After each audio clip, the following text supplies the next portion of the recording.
Welcome to the PMI's Pensions Aspects Conference. It's great to see so many of you today in such a lovely, prestigious venue. So I'm delighted to be here.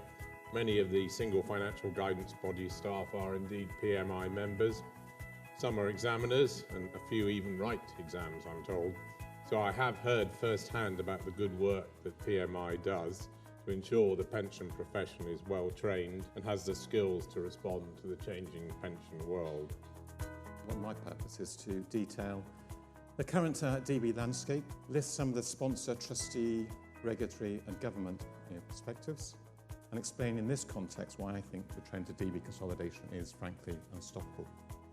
You're doing very much what's happened in Holland, effectively, in terms of the consolidation there, and you're also a not-for-profit organisation, very similar to them, so I admire what you're doing. Now, in my 27 years in pensions, the only constant thing that's happened is change.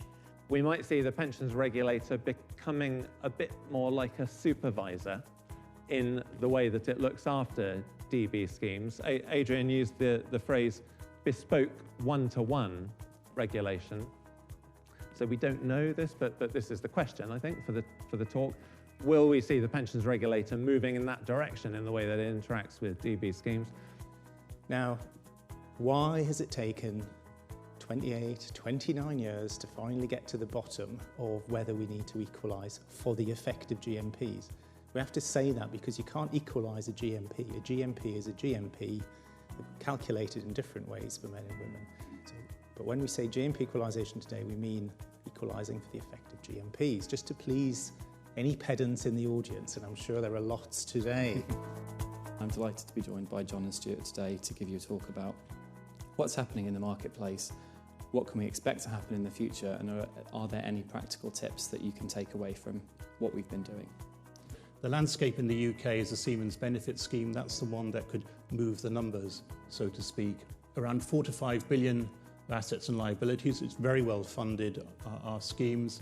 And maybe the other piece of information, Siemens actually closed its DB scheme to new members quite early in 2002, closed to future accrual in 2007. The result of that is there's now a significant DC scheme of 1.4 billion. There is a sort of superficial attraction for a trustee to have a long-term buy-in because you have double covenant.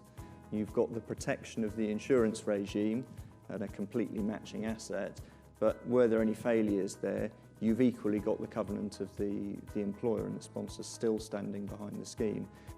At what point, in view of the union's objectives, did you have the idea that CDC might be a possible solution, bearing in mind that this is something which had only ever been talked about in the UK in purely theoretical terms up to this point? When I think about ESG, climate change obviously comes into the environmental part, but it also increasingly comes into the S&G parts as well.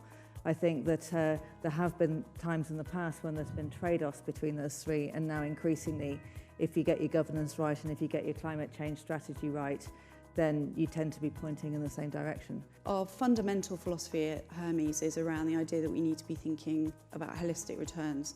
So we think it's a folly to separate the identity of the saver, the shareholder, from the identity as a citizen as well.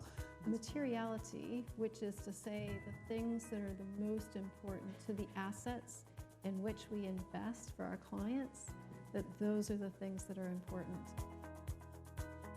I've been asked to talk today, or was asked to talk today, about preventing pension scams. Let me tell you, you can't prevent pension scams. You will never prevent pension scams. You can win the odd skirmish, you can win the odd battle, but there's too much money in it and the villains are too interested in the money. The regulators have been talking about people losing as much as £1 million at a time. All the time that money's there, the villains are going to be at it.